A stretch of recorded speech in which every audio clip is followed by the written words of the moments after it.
되게 중요한 거는 견적이 이래 1억 3,200이 견적이 들어왔어요. 근데 계약은 얼마에 했느냐? 2억 3,800에 했습니다. 일산에 요진 YCT라는 건물이 있습니다. 거기 감리 계약을 저희가 확인해 봤을 때 면적은 저희보다 훨씬 넓습니다. 거기가 넓고요. 근데 공사 금액은 이 감리에 대한 공사 금액은 저희가 그 일산 요진 시티보다 약 2배 정도 비싸더라고요.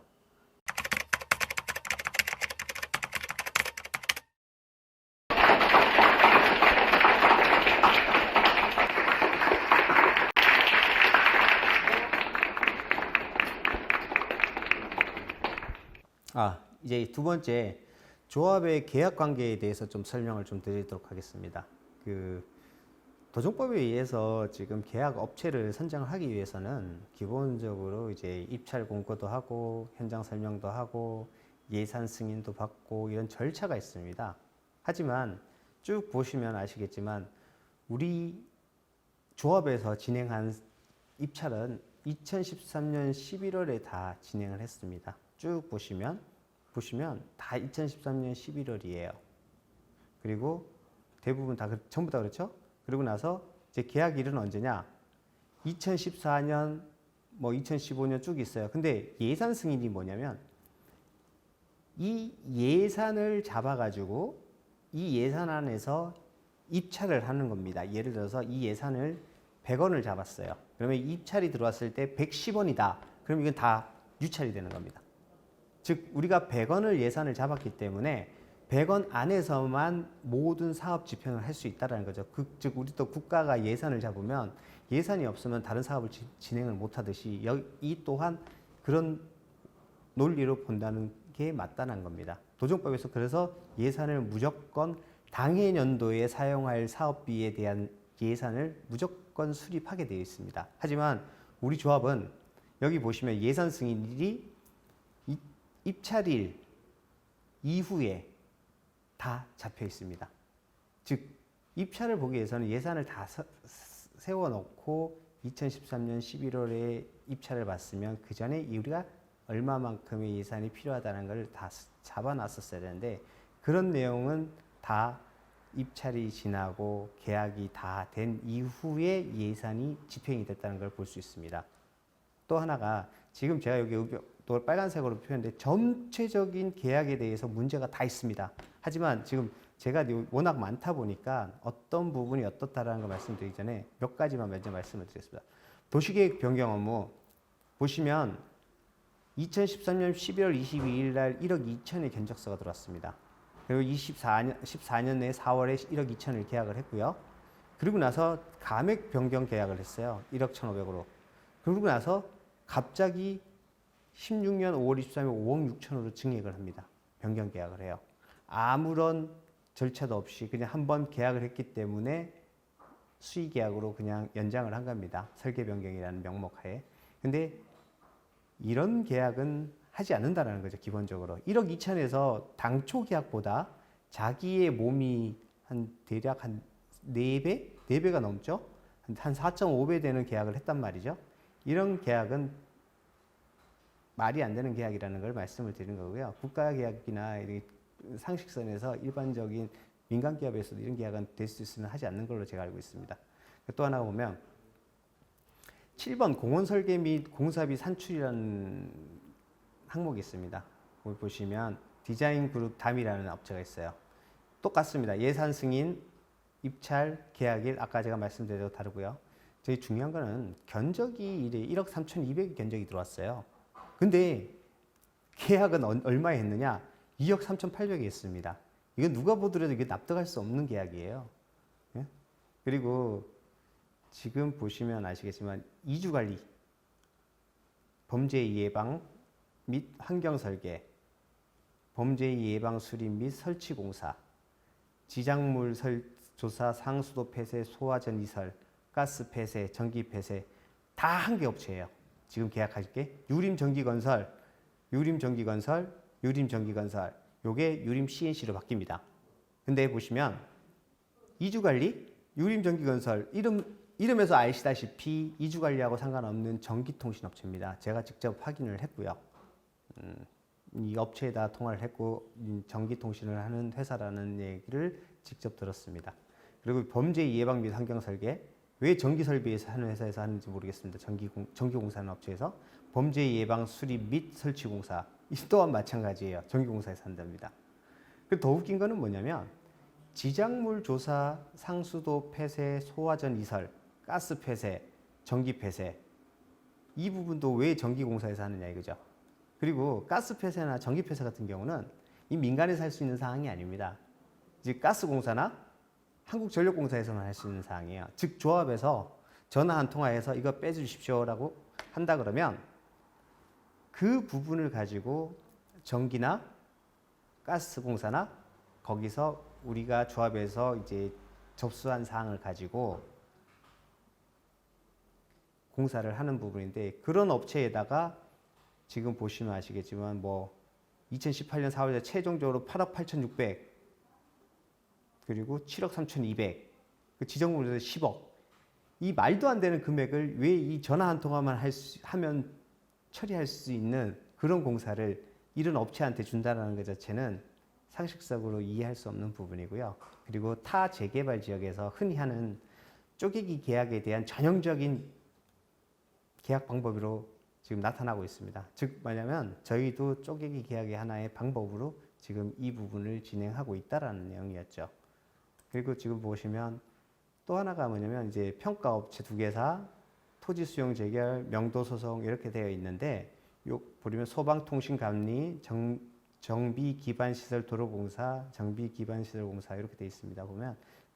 보시면 요거 평가업체 토지 수용, 명도 수용 요거는 좀 뒤에 다시 설명을 드리고, 소방통신감리 업체를 말씀을 드리는 게 뭐냐면 지금 이 21억 3천이라는 금액이 그 일산에 요진 YCT라는 건물이 있습니다. 거기 감리 계약을 저희가 확인해 봤을 때 면적은 저희보다 훨씬 넓습니다. 거기가 넓고요.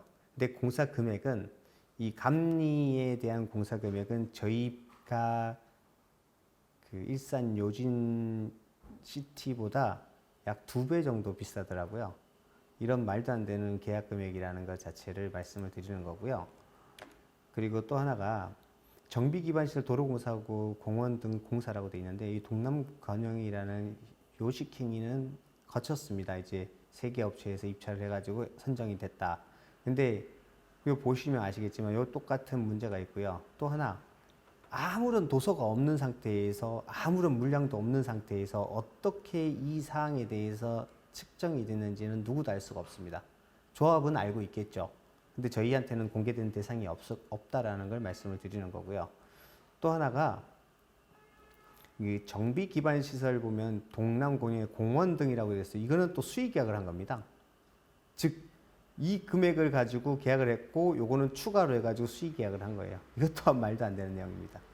이 자체가 상식선을 벗어난다는 걸 말씀을 드린 거고, 제가 더 다시 말씀을 드리면 보시면 도시계획 변경 업무 선정업체 과정에서 견적을 이 3개의 업체가 했고 입찰은 이렇게 했습니다. 근데 중요한 거는 계약 변경을 이렇게 했습니다. 그 더 중요한 거는 자금일 집행을 이렇게 했어요. 17년 9월 20일하고 18년 1월에 했습니다. 근데 우리가 아무런 업무에 대한 수행을 하기 전에 돈이 나간다 그러면 이 돈이 집행되는 부분에 대한 안전장치를 마련하게 하는 게 보통적인 상식이고 관례입니다. 즉 뭐냐면 선급금 보증서를 받는다든지 계약 보증서를 받는다든지 일단 보증 증권으로서 안전장치를 받는 게 기본적으로 이제 상거래에서 나타나는 상황인데, 우리는 이렇게 많은 돈이 집행이 되면서도 계약 보증서 및 선급금 보증서는 한 회사에서도 받은 적이 없습니다.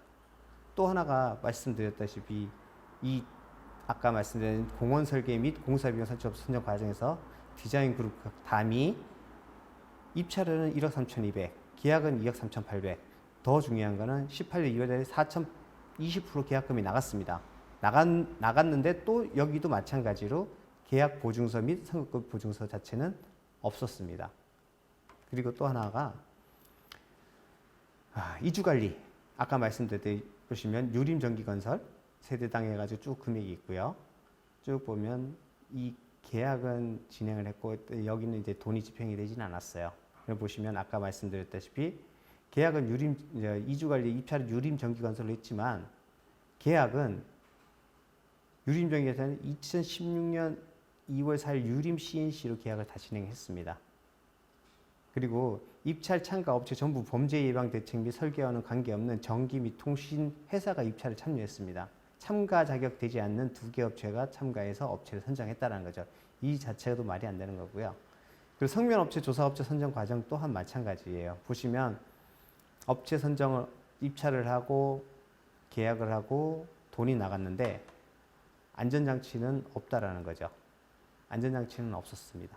그리고 좀 의아한 게 뭐냐면 이 입찰 서류를 저희가 확인하니까 2013년 11월 22일에 도로명 주소가 표기가 돼 있어요. 즉 뭐냐면 입찰 참가자들의 서명을 받는 그 조합에서 만들어 놓은 서류를 보니까 근데 도로명 주소는 우리가 2014년 1월 1일부로 시행이 됐습니다. 그러니까 즉 뭐냐면 도로명 주소가 시행되기도 전에 조합에서는 도로명 주소로 해가지고 모든 서류를 만들었다는 거죠. 그 자체가 좀 제가 생각하는 부분은 이거는 나중에 만든 게 아닌가라는 생각을 드는 거죠. 저희가 이거를 정보 공개를 신청을 하니까 그렇게 생각을 하는 부분이고요. 또 하나가 이거는 정말 문제가 있는 큰 사건이라고 저희 생각하는데 법무부 수용 재결 명도소송 선정 과정이라 보면 이렇게 보시면 참가업체가 무궁화 합동법률사무소 법무법인 해우 유지로펌 이렇게 되어 있습니다. 그리고 결국에는 무궁화 합동법률사무소하고 이제 계약을 했지만 2016년 2월 5일 계약서에 보면 법무법인 해우 도장 날인이 법무법인 도장이 아니라 개인 도장이 날인되어 있습니다. 그리고 변호사 조자령으로 되어 있고요. 유지로법은 고봉석 변호사 도장과 같은 형식으로 같은 글자체의 도장으로 날인되어 있습니다. 즉 다음에 보시면 견적서가 어떻게 되어 있냐면 이게 보시면 느끼실 겁니다. 다 똑같은 양식이에요. 똑같은 양식에서 똑같은 내용으로서 글자체만 다른 겁니다. 그리고 보시면 아시겠지만 여기서 보시면 서울시 서초 해가지고 변호사 고봉석 해가지고 사용 불가 대조용 자기네들은 이런 도장을 사용하지 않는답니다. 이 도장을 사용하지. 그리고 조자룡이라는 분은 저희가 구두로 확인했을 때 똑같이 말씀하셨지만 여기에 대한 확인을 해주지 않으셨고요. 이제 법무법인 무궁화 또한 지금 보시면 이런 도장이 아니라 이 도장이나 이 도장을 사용한다고 합니다. 즉 그 내용인즉슨 뭐겠습니까? 이 업체 선정하는 과정에서 상식 밖의 문제가 있다는 것을 말씀드릴 수 있는 거죠. 또 하나가 지작물 대표사 해가지고 전기, 가스, 수도 이런 부분 아까 말씀을 드렸지 않습니까? 똑같습니다. 아까 말씀드렸던 내용이고요.